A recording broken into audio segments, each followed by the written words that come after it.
Trump ഭരണകൂടം ഇന്ത്യക്കെതിരെ എണ്ണ ഇറക്കുമതിയുമായി ബന്ധപ്പെട്ട് ചുമത്തിയ 50% നികുതിയും അതിനെതിരെയുള്ള നിയമ പോരാട്ടങ്ങളുമാണ് ഇപ്പോൾ ചർച്ചാ വിഷയം.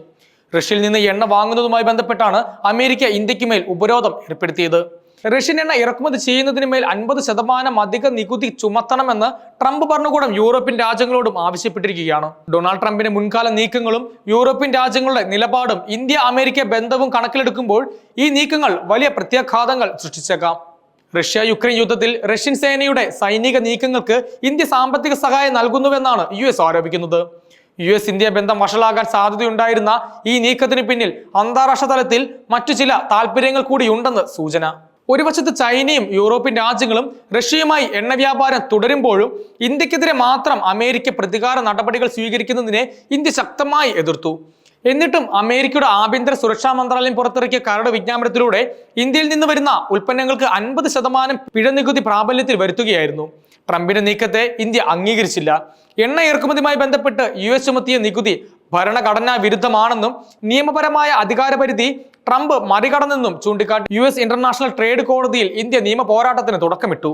ഈ നിയമ പോരാട്ടത്തിൽ ട്രംപിന്റെ നടപടികൾ ഭരണഘടനാ വിരുദ്ധമാണെന്ന് കോടതി വിധിച്ചു. ട്രംപ് ഭരണകൂടം ഈ വിധിക്കെതിരെ അപ്പീൽ കോടതിയിൽ അപ്പീൽ നൽകിയെങ്കിലും അപ്പീൽ കോടതിയിൽ ഇന്റർനാഷണൽ ട്രേഡ് കോടതിയുടെ വിധി ശരിവെക്കുകയായിരുന്നു. ഇത് ട്രംപിന് വലിയ തിരിച്ചടിയായി. എന്നാൽ ഈ വിധി അംഗീകരിക്കാൻ കഴിയില്ലെന്നും ഇത് അമേരിക്കയെ തകർച്ചയിലേക്ക് നയിക്കുമെന്നും ട്രംപ് പ്രതികരിച്ചു. അതേസമയം അപ്പീൽ കോടതിയുടെ വിധിക്ക് എതിരെ അപ്പീൽ നൽകാൻ ട്രംപ് ഭരണകൂടത്തിന് കോടതി കൂടുതൽ സമയം നൽകിയിട്ടുണ്ട്. ഒരു വശത്ത് നിയമ പോരാട്ടങ്ങൾ തുടരുമ്പോഴും ഇന്ത്യയുടെ നിലപാടുകളിൽ മാറ്റമില്ല. US-ന്റെ നികുതി ഭീഷണിയെ വകവയ്ക്കാതെ റഷ്യയിൽ നിന്ന് എണ്ണ വാങ്ങാൻ ഇന്ത്യ തുടരുകയാണ്. ഇതാണ് ട്രംപ് ഭരണകൂടത്തെ പ്രകോപിപ്പിച്ചത്. അതിനാൽ ഇന്ത്യക്ക് മേൽ അധിക നികുതി ചുമത്തണമെന്ന് ആവശ്യപ്പെട്ട് യൂറോപ്യൻ രാജ്യങ്ങളെ സമീപിക്കുകയാണ് US ചെയ്തത്. യുക്രൈൻ റഷ്യ യുദ്ധം അവസാനിപ്പിക്കുന്നതിന് ട്രംപ് മധ്യസ്ഥത വഹിച്ചതിനെ യൂറോപ്യൻ രാജ്യങ്ങൾ പിന്തുണച്ച സാഹചര്യത്തിൽ ഈ പുതിയ നീക്കത്തെ യൂറോപ്യൻ രാജ്യങ്ങൾ എങ്ങനെ സമീപിക്കുമെന്നത് നിർണായകമാണ്. ഇത് കേവലം സാമ്പത്തിക താല്പര്യങ്ങൾ മാത്രമായി കാണാൻ കഴിയില്ല. ഇന്ത്യയെ റഷ്യയിൽ നിന്ന് അകറ്റി തങ്ങളുടെ പക്ഷത്ത് ചേർക്കാനുള്ള അമേരിക്കയുടെ നീക്കങ്ങളായി ഇതിനെ കാണാം. എന്നാൽ ചരിത്രപരമായി റഷ്യയുമായി വളരെ നല്ല ബന്ധം ഇന്ത്യ കാത്തുസൂക്ഷിക്കുന്നുണ്ട്.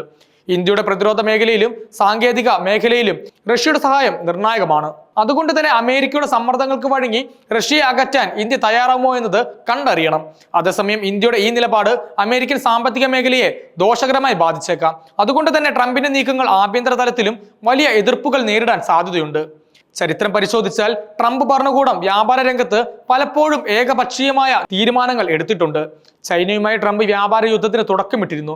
ഈ നീക്കങ്ങൾ അന്താരാഷ്ട്ര വ്യാപാര ബന്ധത്തിൽ വലിയ പ്രത്യാഘാതങ്ങൾ സൃഷ്ടിച്ചിരുന്നു. ഇന്ത്യയുമായി ബന്ധപ്പെട്ട പുതിയ നീക്കവും ആഗോള വ്യാപാര രംഗത്ത് വലിയ പ്രത്യാഘാതങ്ങൾ സൃഷ്ടിച്ചേക്കാം. ട്രംപിന്റെ മുൻകാല നീക്കങ്ങളും അമേരിക്കൻ കോടതികളുടെ വിധികളും ഈ വിഷയത്തിൽ എങ്ങനെയാണ് പ്രതികരിക്കുക എന്നതും ശ്രദ്ധേയമാണ്. ഈ സംഭവ വികാസങ്ങൾ ലോകത്തിന്റെ സാമ്പത്തിക ഭൂപടത്തിൽ വലിയ മാറ്റങ്ങൾ വരുത്താൻ സാധ്യതയുണ്ട്. റഷ്യയുമായി ബന്ധം നിലനിർത്തിക്കൊണ്ട് അമേരിക്കയുമായുള്ള ബന്ധം എങ്ങനെ മുന്നോട്ട് കൊണ്ടുപോകുമെന്നത് ഇന്ത്യയെ സംബന്ധിച്ച് ഒരു വലിയ വെല്ലുവിളിയാണ്. ഇരു രാജ്യങ്ങളും തമ്മിലുള്ള ബന്ധം കൂടുതൽ സങ്കീർണമായേക്കാം. അതേസമയം റഷ്യയുമായുള്ള വ്യാപാരത്തിൽ നിന്ന് ഇന്ത്യ പിന്മാറിയത് ഇരു രാജ്യങ്ങളും തമ്മിലുള്ള ബന്ധം കൂടുതൽ ദൃഢമാക്കും. ഇത് അമേരിക്ക, യൂറോപ്പ്, റഷ്യ, ഇന്ത്യ എന്നീ രാജ്യങ്ങൾ തമ്മിലുള്ള ബന്ധത്തിൽ വലിയ മാറ്റങ്ങൾക്ക് കാരണമായേക്കാം. ഇന്ത്യയുടെ താല്പര്യങ്ങൾ സംരക്ഷിച്ചുകൊണ്ട് തന്നെ ഈ വിഷയത്തിൽ ഒരു പരിഹാരം കണ്ടെത്തേണ്ടത് അത്യാവശ്യമാണ്. ഇതിനായി നയതന്ത്ര തലത്തിൽ ഇന്ത്യ ശക്തമായ നീക്കങ്ങൾ നടത്തേണ്ടി വരും. യൂറോപ്യൻ രാജ്യങ്ങളുടെ നിലപാടും നിർണായകമാകും. കാരണം യൂറോപ്യൻ യൂണിയൻ ഇന്ത്യയെ ഒരു പ്രധാന വ്യാപാര പങ്കാളിയായി കാണുന്നു.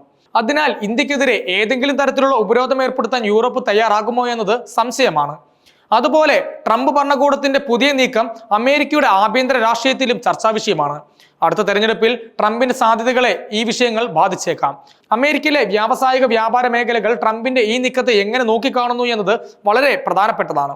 ട്രംപിന്റെ ഏകപക്ഷീയമായ തീരുമാനങ്ങൾ അമേരിക്കൻ സമ്പദ് വ്യവസ്ഥയ്ക്ക് ദോഷകരമാണെന്ന് ചില വിദഗ്ധർ ചൂണ്ടിക്കാട്ടുന്നുണ്ട്. ഈ കാര്യങ്ങൾ എല്ലാം കൂടി പരിഗണിച്ചാൽ ഇന്ത്യ US ബന്ധം പുതിയൊരു ഘട്ടത്തിലേക്ക് കടക്കുകയാണെന്ന് പറയാം. ഈ പ്രതിസന്ധിയെ ഇന്ത്യ എങ്ങനെ അതിജീവിക്കുമെന്നത് ലോകം ഉറ്റുനോക്കുകയാണ്.